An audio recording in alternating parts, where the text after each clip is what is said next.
Udah muncul. Ya, udah muncul. Assalamualaikum warahmatullahi wabarakatuh. Waalaikumsalam Sebelumnya, warahmatullahi wabarakatuh.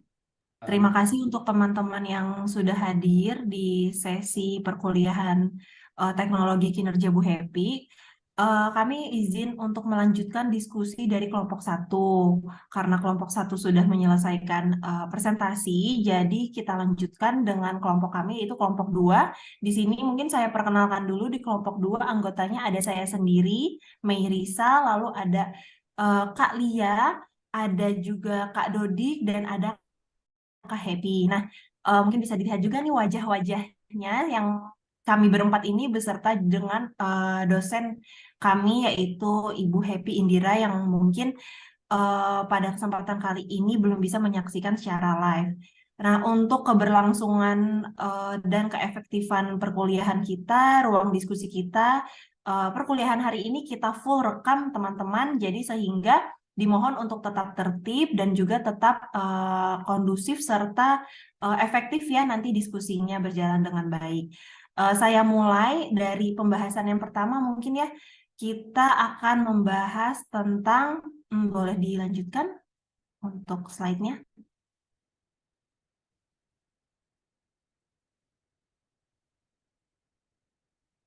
Ya, boleh next lagi. Pembahasan pertama melanjuti dari kelompok satu, ini kebetulan dengan saya sendiri. Nah, di sini mungkin boleh di-preview sebelumnya Kak Happy di slide besarnya, di mind map besar kita, ini sudah terinci. Eh, nah, ini dia jadi bahasan atau kajian umum dari kelompok dua itu sebetulnya ada tiga ini. Yang pertama, intervensi umum, lalu intervensi manajemen mutu terpadu, dan juga pelatihan sebagai intervensi klasik, serta analisis kinerja. Dan di sini juga untuk mind map kami sudah kami cantumkan ya cara bacanya, harapannya untuk mempermudah siapapun yang membaca dokumen kami. Untuk yang pertama, saya mulai dengan bagian saya yaitu intervensi umum. Di sini bisa dilihat untuk intervensi umum. Nah, mungkin supaya mudah dan lebih tergambar, saya jelaskan secara singkat, lalu nanti akan saya lanjutkan dengan langsung ke contoh penerapan dalam lingkungan sekitar di tempat saya ya. Nah, yang pertama mungkin saya mau recall kembali atau sampaikan kembali bahwa intervensi umum adalah segala upaya untuk meningkatkan mutu pegawai, meningkatkan kinerja pegawai, dan mengatasi kinerja buruk. Nah, untuk kategori intervensi sendiri, di sini kalau teman-teman lihat ada panah ke atas, nah ini ada beberapa kategori intervensi dan dari beberapa para ahlinya. Ini bisa teman-teman lihat sendiri deskripsi-deskripsi singkatnya beserta dengan contoh atau penerapannya yang di tabel bawah ini seperti kategori intervensi FAN, Tim FL, dan Sliber. Di sini contoh penerapannya yaitu artinya mengadakan solusi pelatihan dan juga solusi kinerja. Begitupun tabel-tabel yang lainnya. Nah, lalu jika kita lihat penerapannya yang di bawah, contoh penerapan ini. Nah, di sini contoh penerapannya saya masih ambil dari apa yang ada di buku yang memang sudah direkomendasikan oleh dosen kita ya, yaitu Ibu Happy. Nah, di sini contoh penerapan dari intervensi umum, contohnya ada pemberitaan nih kejadian luar biasa penyakit campak dan juga gizi buruk balita di Provinsi Papua. Nah, dengan kejadian tersebut muncullah intervensi. Nah, intervensinya ini apa? Intervensi itu sama dengannya dengan upaya ataupun solusi yang dilaksanakan oleh pemerintah untuk kejadian luar biasa tersebut. Nah, lalu dirinciin lagi di bawah sini upaya atau solusi yang seperti apa. Nah, upaya pemerintah yang seperti ini yang yang dimaksud dalam intervensi untuk kejadian luar biasa tersebut, yaitu koordinasi Kemensos dengan Kemenkes, Polri, TNI, lalu membentuk tim satuan tugas terpadu dan menangani masalah teknis medis dan kebersihan lingkungan, lalu pemeriksaan dan pengobatan bagi pasien terdampak. Mungkin saya langsung lanjutkan ke contoh penerapan di lingkungan tempat saya. Oke, ya, ini ya. Jadi, seperti yang tadi saya jelaskan, dan mungkin tadi teman-teman sempat mendengar juga dari kelompok satu bahwa intervensi itu erat kaitannya dengan yang namanya pelatihan, pembinaan, lalu pembelajaran. Nah, jadi sebetulnya memang benar intervensi dalam teknologi pendidikan ya, ataupun dalam teknologi kinerja artinya adalah apapun itu yang dimaksudkan intervensi di ranah pendidikan kita adalah penguatan sumber daya manusia melalui program pelatihan ataupun pendampingan. Dan ini tuh sebetulnya berlaku baik di instansi pendidikan ataupun mungkin yang non pendidikan. Jadi seperti di perkantoran itu juga di instansi apapun sebetulnya yang namanya pelatihan lalu pengembangan itu pasti ada. Nah, intervensi yang kami bahas di sini adalah sama dengan pelatihan dan juga pendampingan tersebut. Nah, di sini banyak gambar-gambar yang mungkin bisa mewakili maksud dari intervensi itu sendiri. Contohnya, di politik ada intervensi juga. Ini sering terjadi dan mungkin sangat familiar terjadi ya. Jadi ketika ada beberapa dewan atau mengadakan rapat atau pertemuan, pasti ada saja beberapa pihak yang mengintervensi berupa pertanyaan, sanggahan, atau kritikan. Nah, lalu kalau untuk di sekolah atau mungkin di instansi swasta yang non-pendidikan pun ada intervensi dalam bentuk pelatihan seperti ini. Dan untuk di kelas sendiri, sebetulnya tanpa disandari antara guru dan juga murid pasti ada yang namanya intervensi. Nah, biasanya saya sendiri pun menemukan murid-murid yang aktif, yang biasanya dominan mengintervensi. Jadi mungkin ada yang baik cara intervensinya, ada yang mungkin belum begitu tepat. Contohnya ketika kita masih menjelaskan, tapi dan kita sudah memberikan peraturan di awal kesepakatan kelasnya, dengarkan dulu ya, baru nanti kita akan ada ruang diskusi. Nah, tapi ada beberapa anak yang punya pemahaman sendiri sehingga mereka langsung mengintervensi pada saat itu juga, seperti itu. Lalu ada juga intervensi yang berupa demo seperti ini. Nah, demo-demo yang dilakukan masyarakat secara tertib seperti ini disebut intervensi. Nah, sebetulnya intervensi ini tidak selalu dalam intervensi ini pada pembahasan kali ini sebetulnya condorong untuk hal yang baik ya, jadi intervensi yang baik seperti itu. Boleh dilanjutkan lagi? Nah, di sini ada contoh berikutnya yang ada di lingkungan tempat saya bekerja tentunya. Jadi saya kebetulan bekerjanya di sekolah. Nah, di mana intervensi yang dilakukan di sekolah kami tentunya karena sekolah saya itu blended learning. Jadi base-nya itu blended learning yang di mana pengadaan ataupun melakukan intervensinya pun secara daring. Contohnya seperti ini, program-program kita punya masalah nih, nah gimana caranya untuk meningkatkan kinerja guru atau gimana caranya untuk membuat guru jadi bisa nih membuat asesmen formatif atau membuat guru yang tadinya kayaknya di sekolah ini guru-guru masih belum maksimal nih membuat rancangan RPP-nya, masih belum maksimal untuk membuat kesepakatan kelas untuk murid-murid. Nah, kita dibantu oleh, di sini ada, mungkin kalau teman-teman lihat, ada oleh Dinas Pendidikan DKI Jakarta. Nah, program ini dibuat dan kolaborasi bersama Dinas Pendidikan DKI Jakarta, dan ini menjadi bahan atau program untuk guru-guru yang ada di sekolah saya, yaitu Sekolah Murid Merdeka. Jadi, ini contoh-contoh dari intervensi juga kalau teman-teman sudah lihat. Lalu boleh di next lagi di slide berikutnya.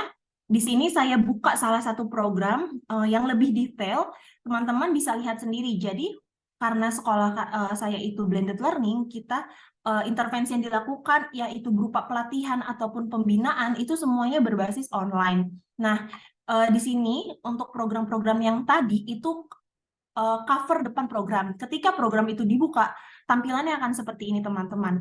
Nah, untuk di nomor 1, di sini teman-teman jika lihat, di sini sudah ada terpampang jelas tulisannya pun intervensi. Jadi, rangkaian intervensi siap belajar untuk guru dan pimpinan sekolah atau madrasah. Jadi, di sini ternyata kalimat intervensi atau makna dari intervensi itu sepositif itu untuk di lingkungan saya. Jadi, seperti ini ya teman-teman, kurang lebih penerapan intervensi umum yang diterapkan di beberapa lingkungan kita atau mungkin yang paling dekat dengan saya yaitu di sekolah saya sendiri. Itu saja mungkin yang bisa saya sampaikan untuk kesimpulannya.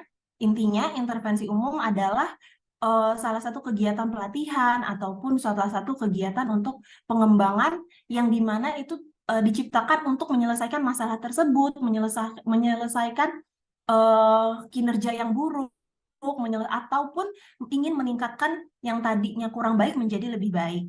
Mungkin dari saya pembahasan untuk intervensi umum cukup sekian. Selanjutnya saya berikan waktu kepada Kak Happy Yoga. Silahkan untuk melanjutkan pembahasan berikutnya. Terima kasih. Bismillahirrahmanirrahim. Assalamualaikum warahmatullahi wabarakatuh.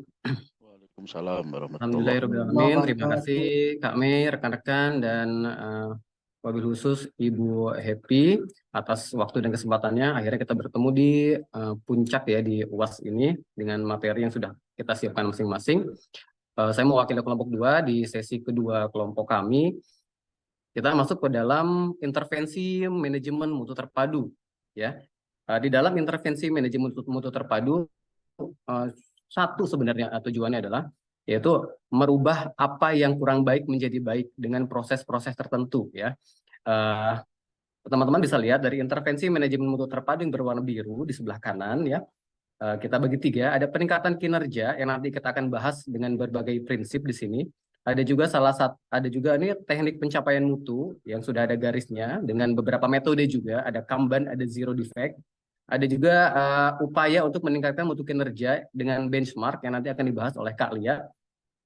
Kita akan fokus ke peningkatan kinerja yang berkelanjutan. Di sini ada 2 prinsip ya, ada dari Salisbury, ada juga dari Masaki Imai. Kalau dari Salisbury, dia lebih menekankan bahwa mutu yang dimaksud dari hasil intervensi ini adalah tidak selalu terkait dengan harga yang mahal, mutu mengacu pada kriteria yang telah disepakati sebelumnya.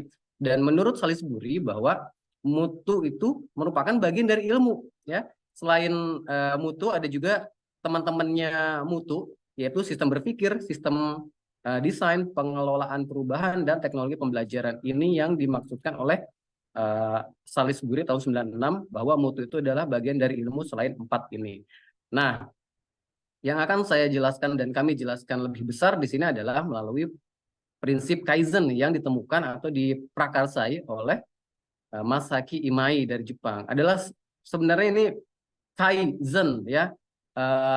Kai itu artinya perubahan, Zen itu kebijakan yang baik. Ya, maksudnya di sini komitmen kecil mengenai kualitas ya atau mutu tadi dalam arti yang luas. Kualitas adalah segalanya dan itu dapat ditingkatkan. Jadi prinsip Kaizen ini prinsipnya adalah merubah sesuatu yang sudah baik menjadi lebih baik. Kalaupun ternyata ada yang belum baik, gimana caranya? Pelan-pelan, sedikit-sedikit harus semakin baik. Nah, prinsip Kaizen ini untuk apa sih? Nah, di sini ada kotak berwarna merah. Tujuannya adalah meraih dan mengelola serta mempertahankan prestasi. Nah, di penerapannya ya, perusahaan yang sudah menerapkan prinsip Kaizen di Indonesia ini udah cukup banyak. Namun saya hanya cantumkan beberapa, nanti juga ada contohnya di slide berikutnya, yaitu ada perusahaan besar seperti perusahaan otomotif Toyota, Ford, ada juga makanan, Nestle, dan juga Bunga Sari. Ini tuh semacam perusahaan tepung ya. Kita mundur sedikit ke prinsip Kaizen. Di dalam prinsip Kaizen ada beberapa ada beberapa penerapan. Salah satunya adalah bagaimana dengan prinsip Kaizen perusahaan bisa melakukan zero defect. Yang dimaksud dengan zero defect adalah bagaimana sebuah perusahaan itu bisa 0 kecacatan, bisa 0 kegagalan. Jangan sampai ada produk yang cacat atau yang gagal. Lalu ada juga Kanban, nanti saya jelaskan di contoh. Kanban itu kartu saran dan ide. Ada lagi etos kerja, yaitu ada 5S. 5S ini bahasa Jepang, nanti juga ada di beberapa di contoh. Lalu tentunya nanti diakhiri dengan total quality control. Ya, nanti akan dijelaskan oleh slide berikutnya dengan Kak Lia. Ada QC, QA, TQM, itu apa sih? Nanti kita jelaskan dan lihat di pembahasan berikutnya. Kita lanjut saja ke contoh. Mudah-mudahan bisa lebih menggambarkan apa yang dimaksud dengan prinsip Kaizen. Sebelumnya tadi sudah dijelaskan bahwa perusahaan-perusahaan ternyata sudah banyak yang menerapkan prinsip Kaizen. Prinsip Kaizen itu dia menghargai sedikit atau dia menghargai bagaimanapun upaya karyawan dalam level apapun untuk memperbaiki perusahaannya. Misalnya ada karyawan yang bagian pemasangan baut, dia rasa masang baut pakai tangan untuk bagian tertentu ini lebih presisi dibandingkan pakai mesin. Nah, mungkin itu akan dipertimbangkan oleh supervisornya. Untuk bagian tertentu mungkin masih bisa pakai tangan karena lebih presisi dan ternyata waktunya lebih hemat dibandingkan pakai mesin. Untuk bagian lain mungkin bisa pakai mesin. Nah, itu nanti akan dipertimbangkan dan dijadikan masukan. Inilah beberapa perusahaan yang sudah menerapkan prinsip Kaizen, mulai dari perusahaan yang selevel pesawat tempur, yang mungkin harga satu unit pesawatnya bisa miliaran bahkan triliunan, sampai yang tadi ini ada otomotif ya, makanan, sampai kesehatan sekalipun ini sudah menerapkan prinsip Kaizen di dalamnya. Mayo Clinic ini kesehatan, Bunga Sari ini untuk tepung ya, ada furnitur juga Herman Miller dan lain-lain. Bahkan untuk Toyota sendiri, Toyota sudah mematenkan prinsip kerjanya dengan Kaizen yang namanya adalah TPS dan sudah diadopsi salah satunya oleh perusahaan kesehatan ya. Kalau untuk Toyota untuk barang, untuk healthcare, kesehatan bisa untuk manusia. Nah, ini adalah salah satu penerapan prinsip Kaizen di Toyota yang oleh Toyota dijadikan sebuah pakem yang namanya TPS, yaitu Toyota Production System. Di sini ada banyak susunan hingga akhirnya perusahaan itu bisa menjadi stabil dengan seperti apa. Salah satunya dengan prinsip Kaizen yang diterjemahkan oleh Toyota menjadi Toyota Production System, dan ini diakuisisi oleh Toyota dan bahkan dijual sistemnya oleh Toyota ke perusahaan-perusahaan lain yang dirasa membutuhkan. Waktu, kecepatan, ketelitian, efisien, dan efektivitas ini menjadi satu kunci yang memang mutlak ada di dalam perusahaan yang menerapkan prinsip ini. Ini yang pernah saya sampaikan di latihan ya, simulasi saat itu. Salah satunya juga ini adalah Kanban ya. Kanban tadi kalau kita balik lagi ke mind map yang tadi di awal adalah subbagian dari prinsip Kaizen, yang mana Kanban ini atau kartu saran ini adalah salah satu media sebuah perusahaan mendengarkan aspirasi sekecil apapun dari karyawannya. Salah satu contoh, mohon maaf, bukan dari karyawan saja, tapi dari konsumen juga. Salah satu contoh mungkin yang pernah saya ikuti beberapa tahun lalu adalah saat mobil Cina yang fenomenal ini masuk Indonesia di tahun 2007 ya. Mobil Cina Wuling dengan produk pertamanya Wuling Convero yang warna merah sebelah kiri. Ini adalah produk pertamanya dengan varian yang paling mahalnya 192 juta, itu setara dengan varian paling rendahnya Xenia atau Avanza saat itu. Dengan fitur yang luar biasa, jauh dibandingkan Xenia atau Avanza. Nah, model yang pertama, tidak semua masyarakat Indonesia menyukainya. Nah, akhirnya Wuling membuka kotak saran kurang lebih seperti itu ya, dan akhirnya masyarakat Indonesia memberi masukan, coba dong dikasih model-model smoke headlamp, lampunya dihitamin biar lebih keren gitu. Oke, terus habis itu grillnya diganti lah biar nggak kayak bapak-bapak banget. Terus juga coba dong kasih bumper yang baru, si lampu di arealnya dibikin lebih estetik.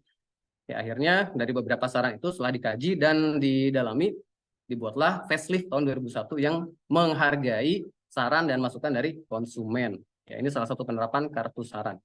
Lalu salah satunya lagi tadi ada etos kerja ya. Etos kerja itu diterjemahkan oleh orang Jepang menjadi 5S, yaitu Seiri, Seiton ya, nanti bisa dijelaskan sama Pak Dodik, Seiton ini bukan setan ya.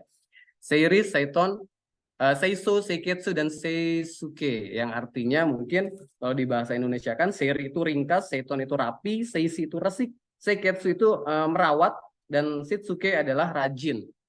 Ini yang diterapkan dalam sebuah perusahaan. Dan yang kebetulan kemarin saya temui di rumah sakit saat anak saya di rumah sakit, kebetulan saya menemukan banner seperti ini ya di dalam rumah sakit Bunda Suryatni di Kota Bogor.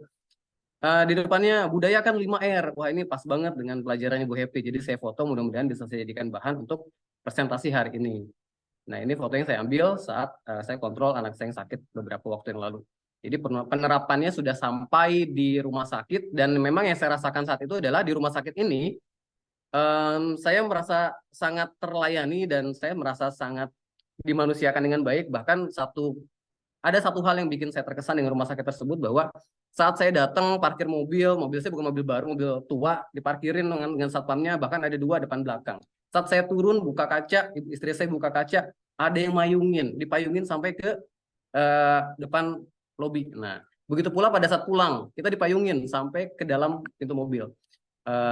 Mungkin akhirnya itu yang dilakukan salah satu untuk tadi ya, seiketsu, merawat hati para konsumen. Jadi image kita terhadap rumah sakit ini minimal Happy baik dan reminder pelayanan. rekomendasi ya.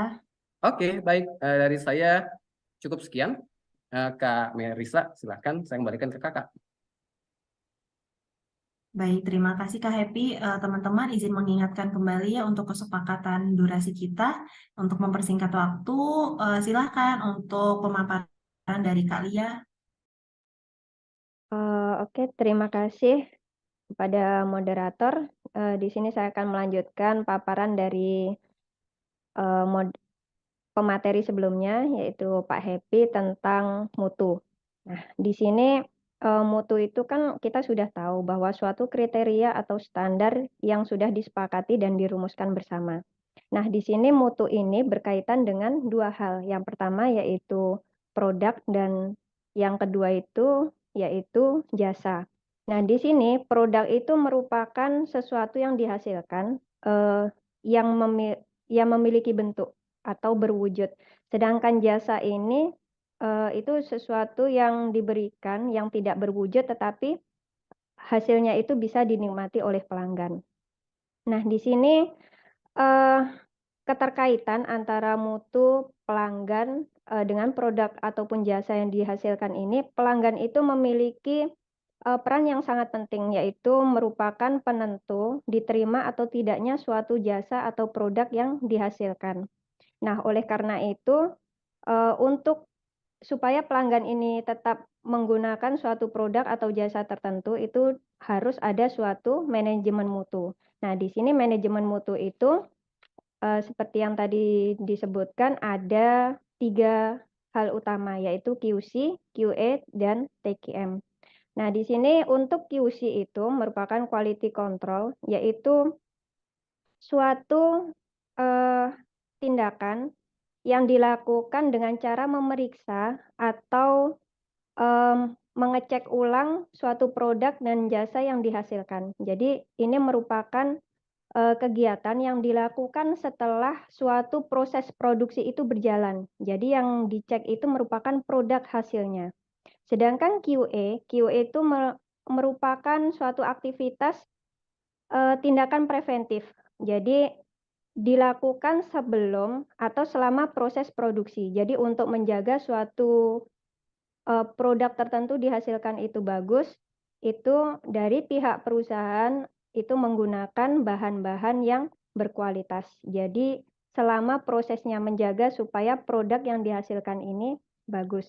Kemudian ada Total Quality Management atau TQM. Nah, di sini merupakan seluruh proses mulai dari hulu hingga ke hilir. Jadi mulai dari QA sampai ke QC. Jadi dicek mulai dari bahan yang digunakan sampai nanti produk yang dihasilkan itu seperti apa. Itu melalui serangkaian proses untuk menjaga mutu ini supaya tetap bagus gitu. Nah, di sini kita mengenal adanya konsep benchmarking. Jadi benchmarking ini, konsep benchmark ini merupakan sesuatu yang dijadikan acuan produk terbaik atau organisasi terbaik dengan syarat-syarat tertentu. Nah, benchmarking ini merupakan suatu bentuk upaya dari organisasi atau perusahaan untuk membelajarkan diri dari sisi yang berbeda. Jadi organisasi ini nanti akan studi banding dengan organisasi yang lain supaya dia itu bisa menjadi lebih baik ataupun bahkan melebihi dari organisasi yang dijadikan benchmark ini atau pembandingnya. Nah, ini menurut Pemberton et al. Dan Paula Kiro, konsep benchmark ini merupakan salah satu bentuk upaya organisasi menjadi organisasi yang lebih baik. Jadi merupakan upaya peningkatan menjadi lebih baik. Intinya itu semakin meningkatkan kualitas. Nah, di sini konsep benchmark ini bisa menggunakan cara yaitu brainstorming. Nah, brainstorming ini merupakan diskusi terbuka dengan semua elemen yang ada di dalam organisasi itu mengenai gagasan kreatif yang dilaksanakan bersama-sama dengan mitra kerja. Jadi istilahnya kita berdiskusi. Jadi ada diskusi terbuka. Nah, ini salah satu upaya untuk melakukan benchmark tadi atau peningkatan kualitas tadi itu dengan menggunakan konsep fishbone atau tulang ikan. Nah, di sini kita kalau dilihat dari gambarnya yang di samping itu kan ada bagian kepala, kemudian ada bagian rangka ikan, ada bagian tulangnya, dan ada bagian duri-duri ikan. Nah, untuk bagian kepala ikan itu menjelaskan dampak atau efek apa atau tujuan yang harus kita capai. Jadi dari benchmarking tadi kita itu mau apa yang kita capai. Nah, gitu. Kemudian dari rangka ikan ini menjelaskan rincian penyebab yang harus diselesaikan sebagai masalah. Jadi nanti kita rinci semakin ke arah duri ikan ini perinciannya berarti semakin detail gitu. Kemudian untuk tulang ikan itu mencerminkan submasalah yang muncul dan sampai akhirnya ke bagian duri ikan ini merupakan sub-sub bagian yang lebih detail dari suatu masalah. Nah, penerapannya dalam dunia kerja karena saya berprofesi sebagai pendidik, jadi pada suatu instansi sekolah karena saya mengajar di Man 1 Natuna di sini, saya menganalogkan bahwa QC quality control ini dilihat dari produk yang dihasilkan. Jadi kalau dari sekolah, produk yang kita hasilkan itu yaitu alumni yang nantinya akan melanjutkan ke jenjang yang lebih tinggi. Jadi nanti kita ada istilahnya pendataan. Ada berapa persen dari siswa-siswi kita yang sudah lulus itu yang melanjutkan ke perguruan tinggi. Kemudian ada berapa persen yang tidak melanjutkan, tetapi mereka kemana? Nanti kita pilih kembali, disuruh memilih kembali ataukah mereka bekerja, ataukah ada yang langsung menikah. Nah, seperti itu. Jadi semakin banyak lulusan kita yang melanjutkan ke perguruan tinggi, itu nantinya akan berpengaruh ke TQM. Nah, TQM-nya yaitu nanti yaitu akreditasi sekolah. Jadi sangat berpengaruh. Kemudian kalau dari quality assurance, jadi selama prosesnya, bagaimana kita membentuk suatu produk anak murid yang unggul, istilahnya unggul seperti itu. Yaitu ada, misalnya kita tahu bahwa dia dipengaruhi oleh kualitas dari input. Jadi sebelum peserta didik baru yang mendaftar pada saat PPDB itu ada namanya tes, ada tes tertulis terlebih dahulu. Kemudian setelah itu dari kualitas guru-guru yang mengajarnya, kompetensi dari guru-guru yang mengajar. Kemudian ada juga sarana dan prasarana, sarpras. Kemudian didukung dengan aktivitas-aktivitas yang lain, misalnya ada kegiatan sekolah atau apa, itu juga sangat berpengaruh terhadap produk yang kita hasilkan. Nah, di sini untuk TQM-nya menurut dari pemahaman saya yaitu semua keseluruhan proses ini pada sekolah itu dia tercermin dari akreditasi sekolah tersebut. Jadi kalau mulai dari hulu sampai hilirnya itu bagus, dari awal sampai bagus itu pasti nanti akreditasinya itu juga akan berpengaruh. Jadi di sini akreditasi sekolah itu akan bagus, baik gitu. Jadi mulai dari inputnya sampai outputnya itu akan dicek pada saat akreditasi karena ada ada tim validator yang akan menilai nantinya ke sekolah. Nah, di sini kalau untuk dari Man 1 Natuna itu sendiri untuk benchmarking ini, benchmark itu kita mengadakan studi tiru di Man 1 Batam. Jadi di Man Batam. Nah, kita melihat bagaimana sih kurikulum di sana penerapannya, kemudian kegiatan-kegiatan siswanya seperti apa, peningkatan kompetensi gurunya itu seperti apa, itu kita melakukan studi tiru. Jadi yang dilakukan di Batam nanti kita akan aplikasikan di Man 1 Natuna. Jadi demikian yang bisa saya jelaskan untuk konsep manajemen mutu.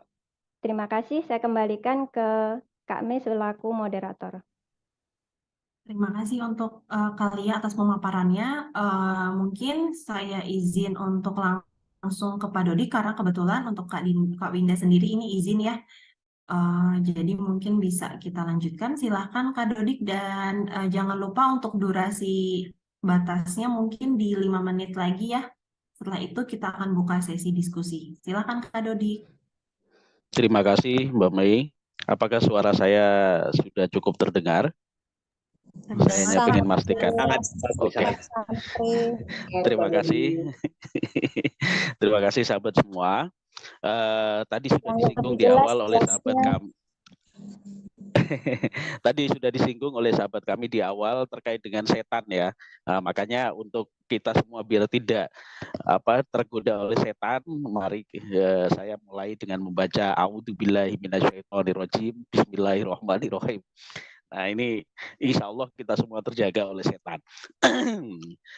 Langsung kami mencoba untuk kemudian menjelaskan hal yang berkaitan dengan sahabat kami sebelumnya, ya ini terkait dengan intervensi. Intervensi ini satu bentuk bantuan untuk meningkatkan kinerja.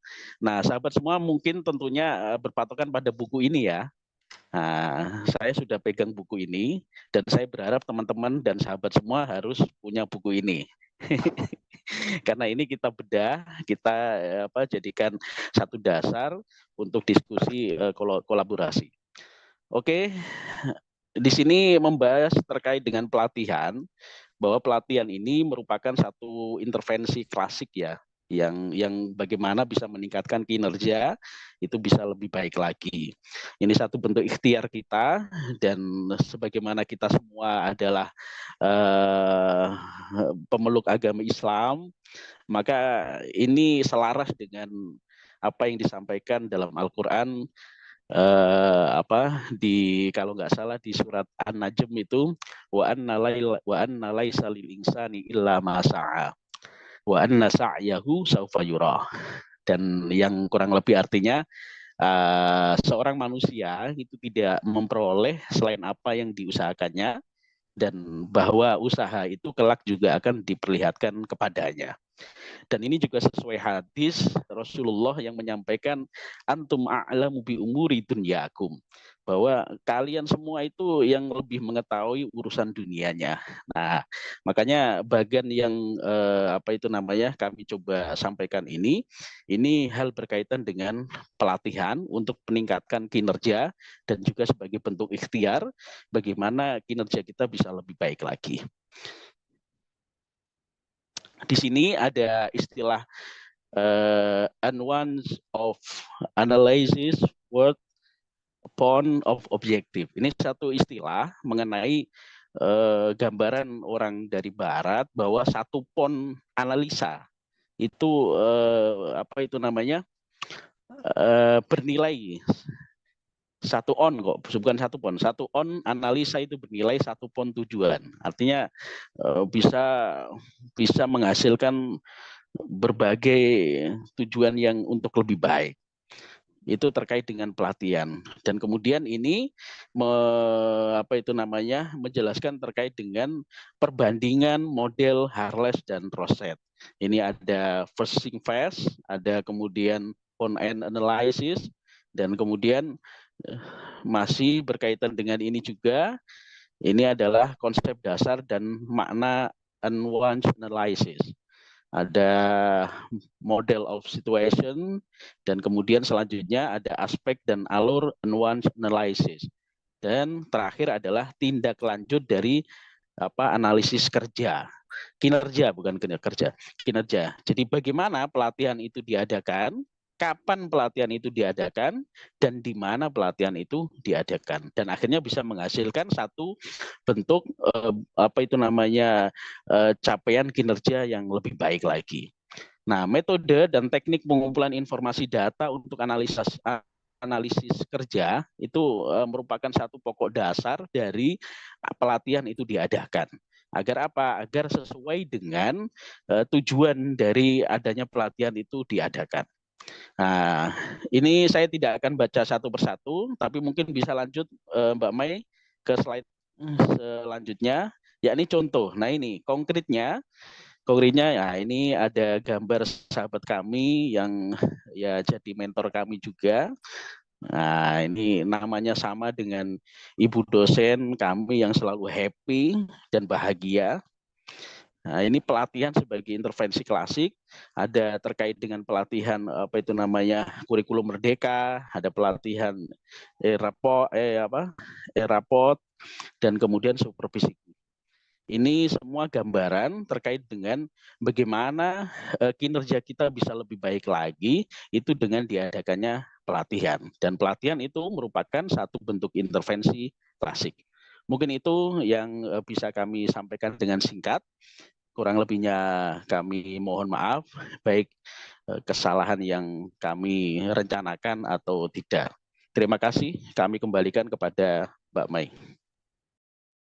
Terima kasih untuk Pak Dodi atas pemaparan terakhir dari kelompok kami.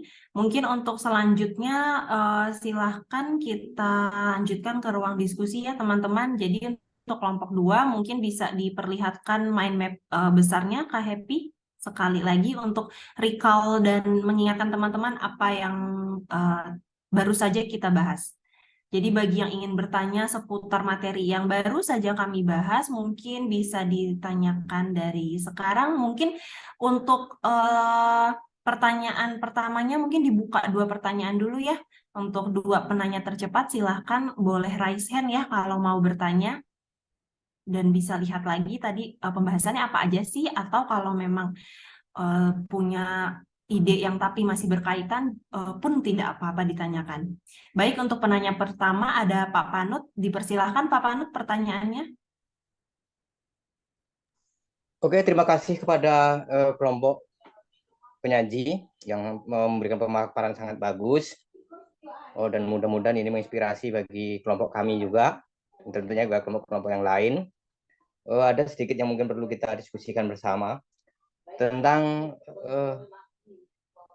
bahwasanya kita di Indonesia ini kan ada budaya yang kurang bagus tentang menjaga mutu ataupun apa namanya ya segala macamnya tanpa standar gitu. Kalau tadi kan disampaikan dengan adanya berbagai macam metode yang dilaksanakan baik di Jepang seperti kaizen yang disampaikan oleh Pak Happy Yoga tadi kan sangat membudaya gitu. Nah, yang ingin kami pertanyakan adalah tentang bagaimana kira-kira untuk membudayakan mutu tadi atau budaya mutu tadi bisa berkembang di negara kita. Saya sedikit punya gambaran. Di Indonesia sebenarnya banyak hal yang bisa dijadikan juga sebagai standar, terutama dari makanan-makanan ringan. Jadi ada kalau di daerah Banjarnegara kan ada Dawet Ayu, dan sampai ke tempat kami itu masih memiliki rasa yang sama dengan tempat aslinya gitu. Kemudian nasi uduk Lamongan gitu. Nah, tapi permasalahannya kadang-kadang ada budaya yang tidak bagus dibagi kita orang Indonesia akan mencari keuntungan yang besar dengan cara mengurangi resep dan ini. Nah, bagaimana kira-kira tanggapan kelompok ini untuk bagaimana supaya budaya mutu ini bisa kita tanamkan di negara kita atau di bangsa Indonesia. Terima kasih dari saya. Terima kasih Pak Panut atas pertanyaannya. Pertanyaannya sudah saya bantu share kembali ya di kolom chat. Nanti bisa teman-teman dari kelompok 2 bisa bantu menjawab juga. Saya izin lanjutkan dulu, buka satu pertanyaan lagi mungkin. Ada yang ingin bertanya? Oke. Ada penanya kedua dari Kak Fawas. Silakan pertanyaannya Kak Fawas.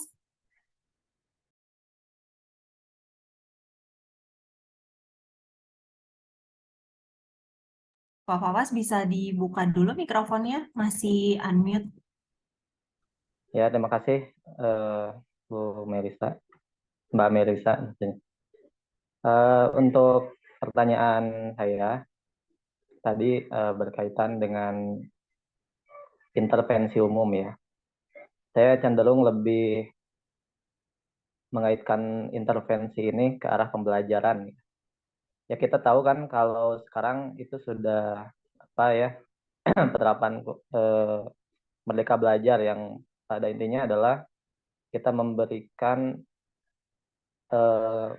kebebasan ya kepada siswa itu untuk berpikir secara kritis seperti itu.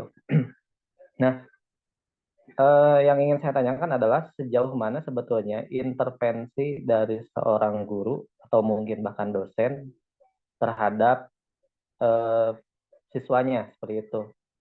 Kita tahu kan bahwa sebetulnya sekolah itu adalah sebagai tempat literasi, bukan sebagai doktrinasi.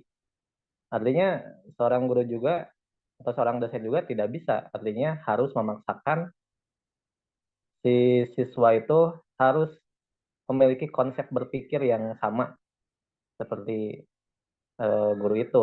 Kalau seperti itu kan berarti kan belum merdeka artinya. Jadi seolah-olah seorang guru itu harus harus memaksa siswa itu harus satu pemikiran dengan dia gitu kan. Nah, yang ingin saya tanyakan itu sejauh mana sebetulnya intervensi seorang pengajar ya kepada muridnya gitu. Adakah batas-batasannya seperti itu? Gitu. Misalnya kalau misalnya si murid dimintai pendapat atau mungkin misalnya ada satu materi yang diajarkan, terus misalnya murid itu gak pendapat dengan apa yang disampaikan oleh gurunya, lalu apakah guru itu berhak misalnya menjustifikasi bahwa itu salah gitu? Atau pendapatnya itu harus sama dengan pemikiran si pengajar itu gitu. Itu saja Mbak Mei Baik, yang saya tanyakan. terima kasih untuk Kak Fawas. Mungkin saya bantu recap ya, diulang pertanyaannya, yaitu terkait intervensi umum yang dimana fokus pertanyaannya ini ke intervensi pembelajarannya. Nah, dengan kurikulum ataupun konsep pendidikan yang mungkin sekarang baru ya, yaitu Merdeka Belajar, siswa diminta untuk berpikir lebih bebas lagi, demokratis, dan juga kritis. Nah, lalu sejauh mana seorang pendidik atau pengajar melakukan intervensi, apakah ada batasan-batasannya, dan mungkin maksudnya jika intervensi yang dilakukan oleh pendidik atau pengajar itu gagal, lalu mungkin ada feedback negatif atau ditolak dari peserta ataupun pendidik, lalu bagaimana selanjutnya? Apakah benar maksudnya seperti itu, Pak Fawas?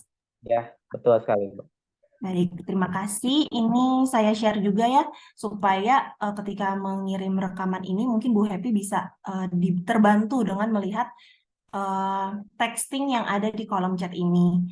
Untuk dua pertanyaan ini mungkin saya keep dulu ya, karena mengingat hari ini kita harus tampil keempat-empatnya nih kelompok kita. Jadi mungkin untuk kelompok 2 kita tutup dulu pertanyaannya karena akan kita lanjutkan dulu dengan jawaban-jawabannya. Nanti jika memang masih ada waktu, mungkin bisa kita lanjutkan dulu ke kelompok lain. Nanti di akhir, jika memang masih dirasa kita punya banyak waktu lagi, bisa dilanjutkan. Untuk pertanyaan yang pertama dari pertanyaan Pak Panut, terkait budaya di Indonesia yang mungkin kurang bagus, lalu bagaimana mengembangkan budaya mutu agar dapat berkembang di Indonesia, seperti contoh yang diberikan yang dari Jepang, Kaizen, dan lainnya ya. Itu boleh dibantu dengan Kak Happy. Silakan Kak Happy untuk tanggapannya. Terima kasih Kak Mei. Terima kasih juga Pak Panut atas respon dan pertanyaannya. Tentunya ini tantangan bagi kita semua yang ada di Indonesia yang katanya tingkat SDM-nya itu tidak seperti orang-orang di luar sana gitu. Kalau tadi kita bandingkan sama Jepang dan beberapa negara lain, kalau kasus dengan pembahasan di buku ini adalah yang kami bahas adalah dengan Jepang ya. Mungkin salah satu yang membedakan orang Indonesia dengan orang Jepang dari sisi budaya adalah disiplin ya. Saat pasca pemboman Hiroshima Nagasaki kan seperti yang Bapak Ibu ketahui, yang ditanyakan oleh Kaisar adalah berapa guru yang masih ada. Artinya yang berusaha dikembangkan oleh Kaisar di sana atau para pemangku kebijakan di sana adalah meningkatkan SDM-nya, meningkatkan sumber daya manusia melalui budaya-budaya yang dianggap baik di sana. Dan terbukti Jepang menjadi salah satu kiblat bagi budaya-budaya disiplin yang akhirnya diterapkan oleh perusahaan-perusahaannya. Yang mana perusahaan-perusahaannya itu akhirnya mengekspansi ke seluruh dunia. Salah satu yang terbesar adalah mengekspansi di Indonesia, khususnya untuk perusahaan-perusahaan yang kaitannya dengan teknologi atau otomotif kalau di contoh yang saya tulis di sini. Seperti yang pernah mungkin Agim sering kali sampaikan, kita tidak bisa merubah hal yang besar. Kita tidak bisa merubah hal sekaligus. Kita tidak bisa merubah hal itu langsung gitu. Tentunya kita akan harus merubah mulai dari hal yang kecil, mulai dari diri sendiri dan mulai dari saat ini. Makanya akhirnya yang kami contohkan di sini adalah bagian-bagian kecil dari perusahaan-perusahaan atau ranah-ranah yang kaitannya dengan bagaimana perusahaan tersebut atau sekolah tersebut atau lembaga tersebut punya upaya untuk menerapkan prinsip yang harapannya adalah menimbulkan budaya yang baik di lingkungan perusahaannya dulu. Di lingkungan perusahaan dulu. Dan harapannya adalah saat lingkungan perusahaannya baik, setelah ada karyawan di lingkungan perusahaan yang baik, dia keluar, dia bikin perusahaan atau bikin usaha, dia menerapkan prinsip yang sama. Contoh misalnya, saya punya tetangga yang dia pernah kerja di Toyota dan akhirnya dia buka bengkel di rumah, di sekitar rumah, buka bengkel mobil. Dan sedikit banyak yang saya lihat dia sedikit banyak menerapkan prinsip disiplin seperti ini. Saat dia janji dia selalu datang, tidak pernah telat. Saat dia mengerjakan sebuah pekerjaan sampai hal terkecil dia sampaikan. Kekurangan itu dia sampaikan dengan segala keterangannya. Artinya budaya yang diterapkan di perusahaan dan diresapi oleh karyawan dia tangkap dan dipraktekkan di lingkungan kerjanya. Jadi mungkin Pak Panut, bagaimana membudayakan mutu di Indonesia? Yang pertama adalah melalui pembiasaan. Dimulai dari hal yang kecil, dimulai dari diri sendiri, dan dimulai dari sekarang. Kuncinya salah satunya adalah kebijakan. Bagaimana perusahaan punya pimpinan yang paham terhadap kebijakan ini baik atau tidak. Kalau ternyata baik, lakukan pelatihan. Kalau ternyata tidak, ya mungkin lanjutkan. Kalau kaitannya dengan pemerintah, mungkin kita juga berharap punya pemerintah yang memiliki kebijakan yang baik terhadap perubahan sebuah kebijakan yang nantinya akan berdampak pada mutu SDM di Indonesia. Mohon maaf mungkin kalau penjelasannya kurang begitu mengena karena mungkin juga waktu yang terbatas. Terima kasih Pak Panut dan Kak Mei. Terima kasih untuk tanggapannya Kak Happy. Dari Pak Panut bagaimana Pak? Apakah untuk saat ini sudah cukup bisa menjawab? Terima kasih. Ya, terima kasih ya untuk Pak Panut atas pertanyaannya. Kita lanjutkan untuk penanya kedua yaitu dari Pak Fawas terkait intervensi umum. Sejauh mana seorang pendidik melakukan intervensi? Lalu adakah batasan-batasan dan nantinya jika intervensi itu gagal, lalu bagaimana selanjutnya? Apakah kita terus jalankan atau kita paksa atau memang ada opsi lain? Mungkin pertanyaan tersebut bisa dibantu tanggapi oleh Kak Lia, silahkan. Iya, terima kasih atas pertanyaannya ke Pak Fawas. Jadi di sini itu berkaitan dengan intervensi kita sebagai pendidik kepada peserta didik ya Pak Fawas.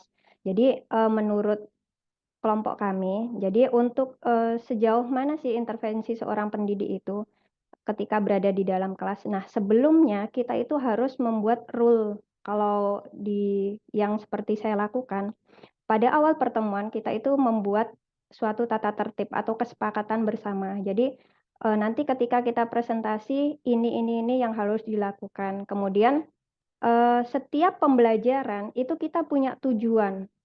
Kita ada indikatornya.